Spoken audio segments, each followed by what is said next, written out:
할렐루야. 새벽에 잠을 깨워 이 자리에 오신 성도님들을 환영합니다.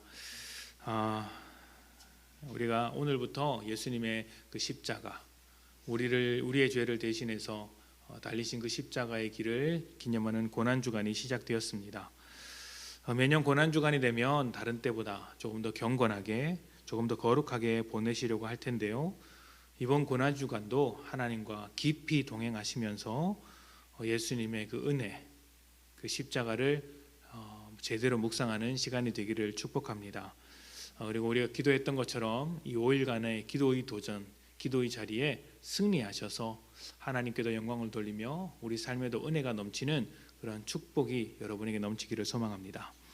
하나님의 말씀을 함께 봅니다. 하나님의 말씀은 요한복음 18장 4절부터 5절입니다.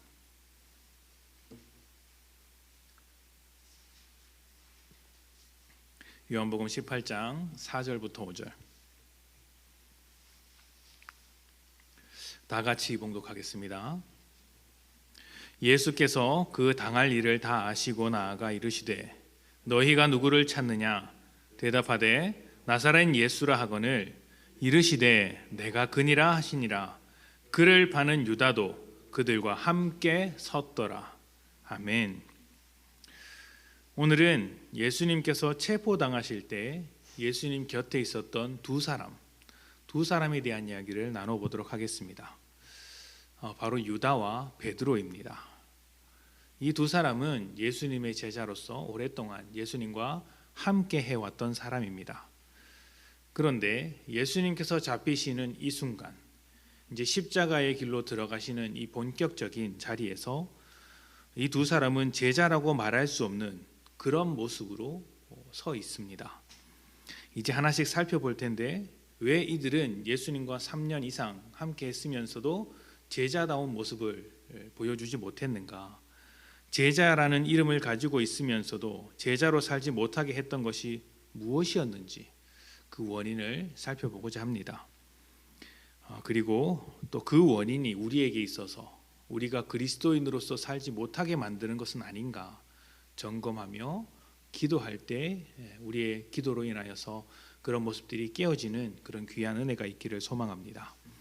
일단 유다를 좀 보도록 하겠습니다. 우리가 잘 알고 있는 가룟 유다는 일찍이 예수님과 함께 했으나 예수님에 대해서 못마땅하게 생각했던 적이 많이 있었습니다. 대표적으로 마리아가 예수님께 나드 향유 한 근을 부었을 때 불평한 일이 있습니다. 당시 나드는 굉장히 비싼 기름으로서 노동자의 1년치 연봉에 해당합니다. 한 2천만 원에서 3천만 원 정도 한다고 볼 수 있죠. 지금 시세로 따지면. 그런데 그 가격이 한 근에 그 정도 하는 겁니다. 600g에 몇 천만 원 하는 거예요. 엄청난 가격인 것이죠. 얼마나 비싼지 알 수 있습니다. 유다는 그 비싼 향유를 땅에 쏟아붓는 것을 보고 차라리 그것을 팔아서 가난한 사람을 돕는 것이 낫겠다고 불평을 했습니다. 겉으로 보기에는 좋은 말 같고 또 그렇게 재정을 함부로 다루는 것에 대한 불평을 쏟아내는 것 같습니다. 교회 안에는 이런 비슷한 이야기들이 있죠. 어떤 사역을 진행하거나 교회에 필요한 물건을 살 때 반대하는 입장에서 차라리 그 정도의 소비를 할 바에는 그걸 아껴서 어려운 사람을 도와주자라고 말씀하시는 분들이 있습니다. 옳은 말이죠. 옳은 말입니다. 그러나 사실 그것은 정말 어려운 사람을 돕기 위해서 말하는 것이 아니라 사역에 그렇게 많은 돈을 지출하는 것을 이해하지 못할 때 하는 반대 의사라고 할 수 있는 것이죠. 마리아의 지출에 대해서 유다는 비난했습니다.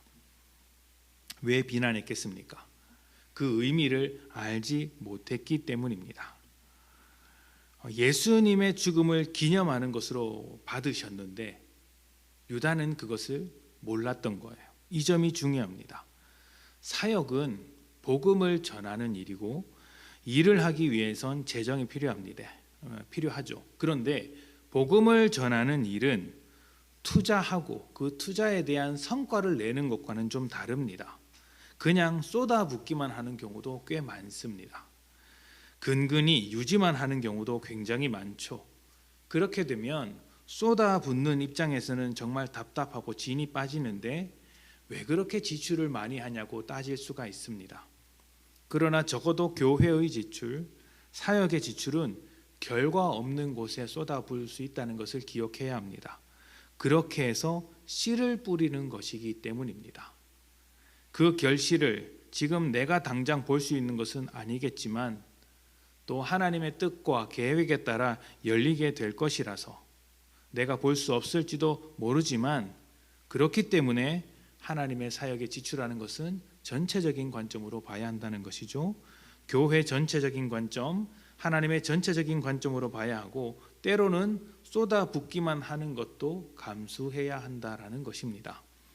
자, 그런데 유다는 그런 것에 전혀 관심이 없었습니다. 그의 본심은 가난한 자를 돕는 것이 아니라 자기를 위해서 그 돈을 모아두면 횡령을 하기 위한 것이었습니다. 왜냐하면 유다가 그 예수님 제자들이 가지고 있었던 돈을 관리하는 사람이었기 때문이죠. 집에서나 회사에서나 통장에 있는 돈을 마음대로 쓰는 사람은 어떤 사람인가요? 자기 돈이 아님에도 마치 자기 것인 것처럼 주인처럼 행세하는 것 아니겠습니까? 유다가 지금 그렇게 하고 있는 것입니다. 말로는 예수님을 스승이라고 부르고 제자로서 따라가고 있지만 사실은 자기가 주인 행세를 하고 있는 것입니다. 그러니 예수님께서 하시는 일들이 마음에 들지도 않고 이해되지도 않고 결국에는 예수님을 등지고 팔아넘기게 되는 것이죠.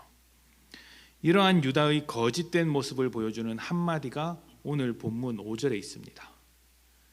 그를 파는 유다도 그들과 함께 섰더라. 그들과 함께 섰더라. 제자는 스승과 함께 서야 합니다.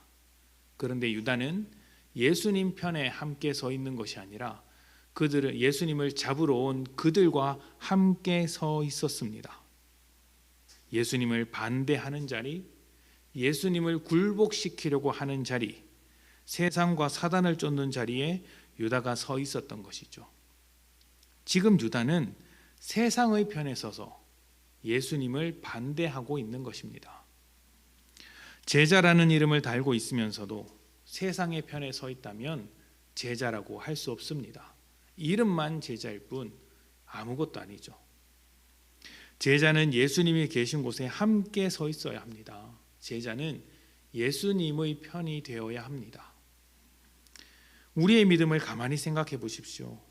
우리도 제자라는 이름을 가지고 있고 그리스도인 예수님이 가지셨던 그 이름을 우리 이름에 붙여놓고 살고 있습니다. 성도입니다. 하나님의 부르심을 받은 교회입니다. 그렇다면 하나님의 부르심을 받아서 하나님의 거룩한 백성으로 서야 하는데 하나님 편에 서야 하는데 예수님이 계신 자리에 함께 서야 하는데 과연 우리가 서 있는 자리는 예수님이 계신 자리일까요? 아니면 세상이 서 있는 자리일까요? 예수님께서 서신 자리가 어디였습니까? 십자가의 자리였습니다. 복음의 자리였습니다. 여러분은 십자가의 자리에 서 있습니까? 복음의 자리에 서서 살고 계십니까? 어쩌면 우리는 바로 이러한 믿음을 오해하고 있는지도 모릅니다. 우리가 주님의 편이 되어 주님 곁에 서는 것이 믿음인데 그 반대로 생각하는 거예요. 주님께서 내가 서 있는 곳에 오셔서 나를 좀 행복하게 해 주십시오. 나를 좀 편안하게 해 주십시오. 나를 풍족하게 해 주십시오. 라고 요청만 하는 것입니다. 나는 가만히 있을 테니 주님께서 나 있는 곳으로 와서 내가 하려는 일을 대신해 주십시오. 이것이 잘하는 믿음이라고 생각한다면 큰 오해입니다. 믿음은 우리가 주님을 따르는 것이지 주님께서 우리를 따르는 것은 아니기 때문이죠. 유다는 돈으로 불평할 때도 그랬고 예수님을 팔아 넘길 때도 그랬습니다. 예수님과 함께 있었으나 예수님을 따른 것은 아니었습니다. 오히려 예수님이 자기 삶에 도움이 되기만을 바라고 있었던 것이죠. 그게 안 되니까 언제든지 예수님을 버릴 준비가 되어 있었던 것입니다. 믿음으로 살아가는 우리도 믿음을 버리고 싶을 때가 생기죠. 언제냐면 내 뜻대로 안 될 때입니다. 예수를 믿었는데 내 뜻대로 되지 않으니, 내 형편이 좋아지지 않으니, 더 나은 삶을 살고 있지 못하니 믿음이라는 것이 쓸모없고 예수님은 내 인생에 그다지 도움이 되지 않는구나, 내가 왜 이 길을 걸어가고 있는가 고민하고 갈등하게 되죠. 믿음에 대해서 내 삶에 아무런 영향력을 끼치지 못하도록 그냥 체념해 버리는 경우도 많습니다. 그런데 그때 하나님께서 무엇이라고 이야기하는지 아십니까? 너의 뜻대로 되지 않는 것이 믿음이야 라고 말씀하시는 거예요. 너의 뜻대로 되지 않는 것이 믿음이야. 왜냐하면 하나님은 하나님 자신의 뜻에 우리를 끌고 오려고 하시기 때문입니다. 우리의 뜻을 가지고 우리 마음대로 살기를 원하는 인생들을, 자기 마음대로 살기를 원하는 인생들을 끌고 와서 하나님 옆에 두시기 위해서 우리 뜻대로 되지 않도록 만드시는 것이 믿음입니다. 그래서 가장 먼저 무엇을 하십니까? 우리의 고집을 꺾습니다. 우리의 자존심을 깨트립니다. 우리의 뜻을 꺾죠. 우리가 하나님 옆에 설 수 있도록 우리가 서 있는 자리를 포기시킵니다. 그렇게 해서 하나님의 뜻을 쫓아가도록 만드는 것이죠. 나의 고집을 떠나야 비로소 예수님 옆에 설 수 있는 것입니다.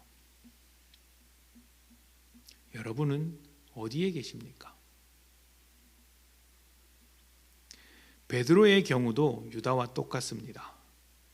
요한복음 18장 10절부터 11절에는 이런 말씀이 있습니다. 이에 시몬 베드로가 칼을 가졌는데 그것을 빼어 대제사장의 종을 쳐서 오른편 귀를 베어버리니 그 종의 이름은 말고라. 예수께서 베드로더러 이르시되 칼을 칼집에 꽂으라. 아버지께서 주신 잔을 내가 마시지 아니하겠느냐 하시느니라. 아멘. 베드로는 일단 겉으로 보기에는 예수님 옆에 서 있습니다. 유다는 그들과 함께 서 있으나 베드로는 예수님 옆에, 예수님 곁에 서 있습니다. 그런데 그 내용을 들여다보면 유다와 별반 다를 바가 없습니다. 유다와 함께 병사들이 예수님을 잡으러 왔을 때 베드로는 칼을 빼들고 그 병사들과 맞섰습니다. 그리고 말고라는 대제사장의 종의 귀, 말고의 귀를 잘라버렸습니다. 베드로는 세상과 싸우기 위해서 세상과 똑같은 방법을 사용한 것입니다. 18장 3절을 보면 유다와 함께 온 사람들이 무엇을 가지고 왔는지 설명하고 있습니다. 횃불과 무기를 가지고 왔다고 합니다. 무기가 그들이 사용하는 방법인 거예요. 그런데 베드로도 똑같이 칼을 빼들고 그들과 싸웠던 것이죠. 이에 대해서 예수님께서 무엇이라고 하셨습니까? 칼을 칼집에 꽂으라. 너는 내가 하나님의 뜻에 순종하는 것을 방해하려고 하느냐? 그것은 나의 방법이 아니다. 나는 아버지께서 주신 잔을 마실 것이니 칼을 칼집에 꽂아라. 그냥 잡아가도록 내버려 두어라. 해 주어라. 그것이 나의 방법이다. 이렇게 말씀하시는 것이죠. 겉으로 보기에 베드로는 예수님 곁에 서 있었습니다. 그러나 예수님께서 하시려는 일이 무엇인지 이해하지 못했어요. 그리고 자기 생각대로, 자기 방법대로 세상과 똑같은 방법으로 어떤 일을 이루려고 한 것이죠. 그 점이 유다와 똑같은 겁니다. 서 있는 자리는 다른 것 같은데 그 내용을 뜯어다 보면 똑같은 거예요. 교회 안에 있는 사람이 예수 그리스도라는 이름을 가지고 그리스도인으로 살아가는 우리가 있는 자리는 교회 아니고 하나님의 품인데 세상과 똑같은 고민을 하고 세상과 똑같은 삶을 살아간다면 그 믿음은 베드로보다 한치도 나을 것이 없습니다. 만약 그들이 예수님의 제자로서 참된 믿음의 모습을 보여주려고 했다면 빼었던 칼을 다시 꽂아야 했고 예수님의 곁으로 자리를 옮겨야 했던 것이죠. 고난주간의 첫날을 보내면서 지금 우리의 자리를 확인해 보셨으면 좋겠습니다. 여러분은 어떤 자리에 서 있고 또 어느 편으로 살아가시기를 원하십니까? 십자가에 달리신 주님 옆에 서 있으십니까? 아니면 주님의 반대편에서 세상과 함께 하려고 있습니까? 여러분은 칼을 빼들고 있습니까? 아니면 칼을 칼집에 꽂으셨습니까? 칼이라는 것이 무엇일까요? 이 세상을 살아가는데 힘으로 가질 수 있는 것들, 힘이 될 만한 것들입니다. 그것을 유일한 내 삶의 원동력으로 삼게 되면 다 칼을 빼든 거예요.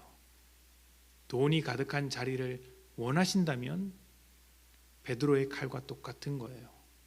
성공의 자리에서 떠나지 못하고 그곳으로 자꾸 예수를 부르고 있다면 유다가 서 있는 자리와 똑같은 것입니다. 여러분은 어느 자리에 서 계십니까? 예수님의 자리입니까? 아니면 십자가의 자리입니까? 예수님과 함께 살기 위해서 내 뜻대로 사는 것을 내려놓으십시다. 하나님께서 만드시는 인생이 되기 위해서 내 고집, 내 주장을 내려놓아야 합니다. 내가 주장하는 것들을 채울 때 나를 복되게 만들어주는 것이 아니라 주님께서 우리를 복되게 만드십니다. 내려놓아야 합니다. 포기해야 합니다. 그 길에서 떠나 주님 편으로 나아가야 합니다.